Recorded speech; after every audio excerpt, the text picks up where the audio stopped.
Après avoir vu les modulations apporteuses sinusoïdales, donc bien sûr on parle des modulations numériques apporteuses sinusoïdales comme ASK, PSK, FSK et la CPM et la QAM, etc.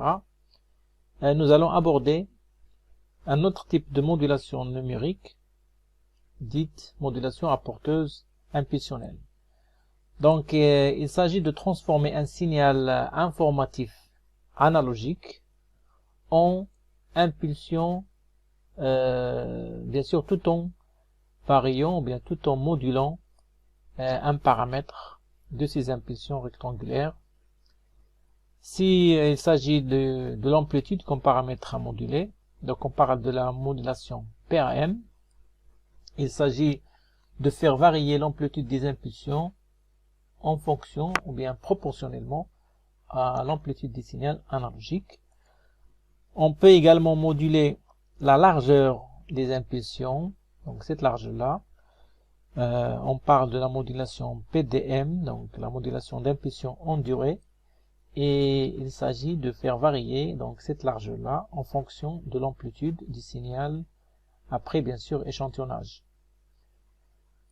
On peut également moduler la position des impulsions par rapport à une certaine référence, c'est-à-dire l'instant d'échantillonnage.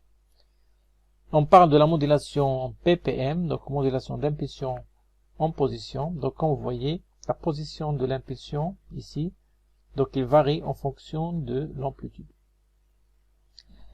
Alors la modulation PCM, donc c'est la modulation par impulsion codée. Il s'agit de transformer le signal qui est analogique à variation continue en un train de données binaires, donc avec chaque bien sûr échantillon et les codé par un code qui est binaire. Concernant la modulation d'impulsion en amplitude, qu'on appelle également l'échantillonnage réel, c'est en référence à l'échantillonnage mathématique idéal qui est basé sur les impulsions de Dirac. Alors si on prend un signal x de t analogique et son spectre grand X de f qui présente une fréquence maximale est égale à f max, alors le signal PAM est sous forme d'un train d'impulsion régulier dans le temps dont l'amplitude suit la variation de l'amplitude du signal x de t. La caractéristique principale d'un signal PAM, c'est la fréquence d'échantillonnage et le pas d'échantillonnage qui sont liés par la relation FE égale à 1 sur T. La fréquence d'échantillonnage doit satisfaire au théorème d'échantillonnage, le théorème de Shannon, à savoir qu'il doit être supérieur à 2 fois la fréquence maximale du signal.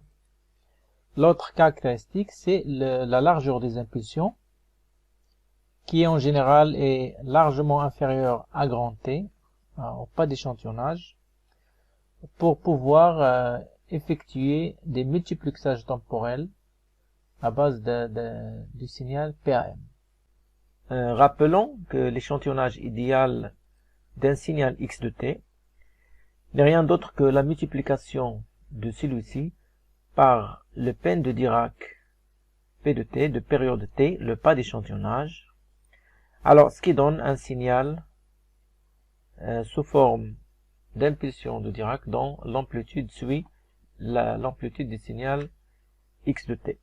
Donc xe de t, le signal échantillonné, est égal à x de t multiplié par la sommation de Dirac de t moins nt. Pour la modulation PAM, on distingue deux types de modulation. La première est dite la modulation PAM à échantillonnage naturel. Il s'agit du même principe de l'échantillonnage idéal, sauf qu'on remplace le peine de Dirac par un train d'impulsion rectangulaire de largeur delta tau et de période grand T. Le signal PAM ainsi obtenu est un signal sous forme d'impulsion de largeur delta tau, mais dont l'amplitude varie au sein de cette largeur, donc ce qui donne des petits trapèzes, et ce qui donne que PAM c'est égal à la sommation de x de t rect de t moins nt sur delta tau. Pour le spectre du signal PAM à échantillonnage naturel, on sait que le signal PAM est le produit du signal x de t avec le train d'impulsion rectangulaire de largeur delta tau et de période t. Alors dans le domaine fréquentiel, sachant que le spectre du signal x de t c'est grand X de f, de fréquence maximale f max, le train d'impulsion rectangulaire de largeur delta tau et de période t a pour transformé de Fourier des impulsions de Dirac, donc qui sont périodiques de période de la fréquence d'échantillonnage, mais dont l'amplitude suit l'enveloppe du sinus cardinal. Donc le sinus cardinal vient du fait qu'on a des rectangles au lieu des impulsions de Dirac, donc des rectangles de largeur delta tau. Donc la multiplication de x de t par h de t devient dans le domaine fréquentiel une convolution du spectre x de f, grand X de f, avec grand H de f. Alors, ce qui donne une répétition du spectre initial, donc c'est une répétition périodique de période FE,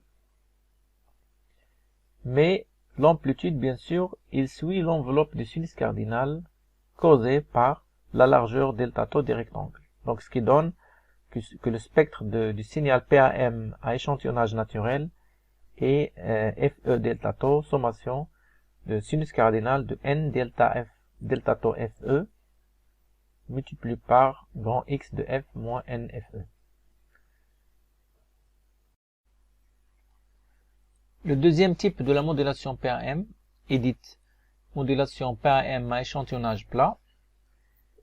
Les impulsions utilisées par cette modulation sont des impulsions rectangulaires de largeur delta tau et qui sont plates le long de cette largeur. Bien sûr, leur amplitude il varie selon la variation du signal informatif x de t. Un tel signal a pour expression mathématique la sommation des impulsions rectangulaires de largeur delta tau, donc centrées autour des instants d'échantillonnage, et qui sont pondérées par la valeur échantillonnée à l'instant nt du signal. Afin de réaliser ce signal-là, et avant de multiplier le signal x de t par le train d'impulsion rectangulaire de largeur delta tau et de période t, il faut opérer par un échantillonnage avec maintien, avec la même fréquence d'échantillonnage, FE. Cet échantillonnage avec maintien va nous permettre d'avoir un signal en escalier, XH de t, c'est-à-dire un signal qui est plat le long de l'intervalle grand T. Alors du coup, si on multiplie par H de t, XH de t, donc ça va donner des rectangles plats au niveau de la largeur delta tau.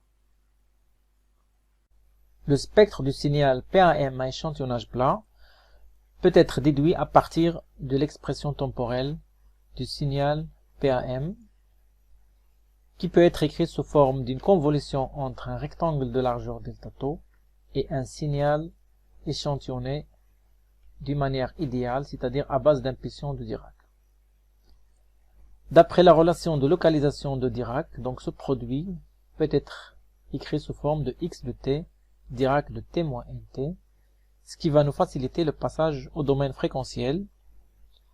Donc un rectangle, sa transformée de Fourier est un sinus cardinal, une convolution devient une multiplication, x de t a pour transformée de Fourier grand X de f, une multiplication, une convolution, et un peine de Dirac temporel a pour transformé de Fourier un autre peine de Dirac fréquentiel, ce qui donne que le spectre du signal PAM à échantillonnage plat est égal au produit d'un sinus cardinal avec la répétition du même spectre initial avec une périodicité de FE. Donc on voit bien que l'amplitude des spectres il suit le sinus cardinal sin de F delta tau, donc ce qui introduit une légère déformation des spectres au niveau d'amplitude. La restitution du signal informatif primaire peut être effectuée par un simple filtrage passe-bas si le théorème de Shannon est largement satisfait, c'est-à-dire que la fréquence d'échantillonnage est largement supérieure à 2 fois la fréquence maximale du signal.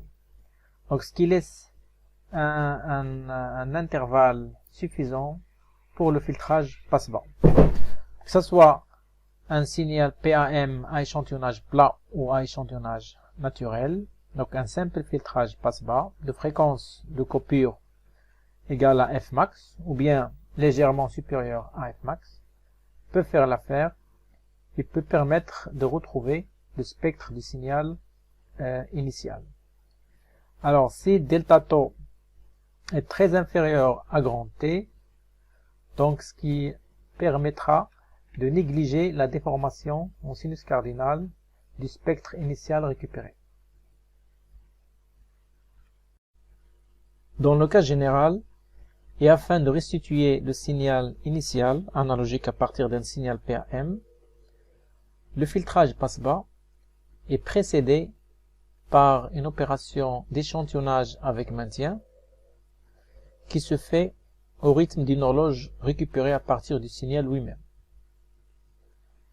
Cette opération a pour but de créer un signal en escalier qui se rapproche du signal initial, et dans le domaine fréquentiel, elle permettra d'éliminer les spectres secondaires, une partie des spectres secondaires, afin de faciliter la tâche au filtrage passe-bas. Toutefois, cette opération a pour inconvénient l'introduction d'une distorsion d'amplitude au niveau du spectre central. Le filtrage passe-bas va éliminer le reste des lobes secondaires ou bien des spectres secondaires, et cet inconvénient va être compensé par un filtre dont la fréquence, plutôt dont la réponse fréquentielle est l'inverse du sinus cardinal, donc ce qui va permettre de compenser la distorsion d'amplitude et retrouver le spectre initial du signal analogique. Vu que l'information est cachée dans l'amplitude des impulsions, le signal PAM présente une grande sensibilité au bruit de perturbation présente dans les canaux à faible rapport signal sur bruit. Donc la modulation PAM est rarement utilisée pour la transmission numérique. Par contre, on retrouve la modulation PAM comme étant une étape indispensable pour construire d'autres modulations numériques impulsionnelles comme la PDM, la PPM et la PCM, et tout processus de numérisation de signaux qui doit commencer par un échantillonnage. La nature impulsionnelle du signal PAM permet de réaliser un multiplexage temporel de plusieurs signaux PAM.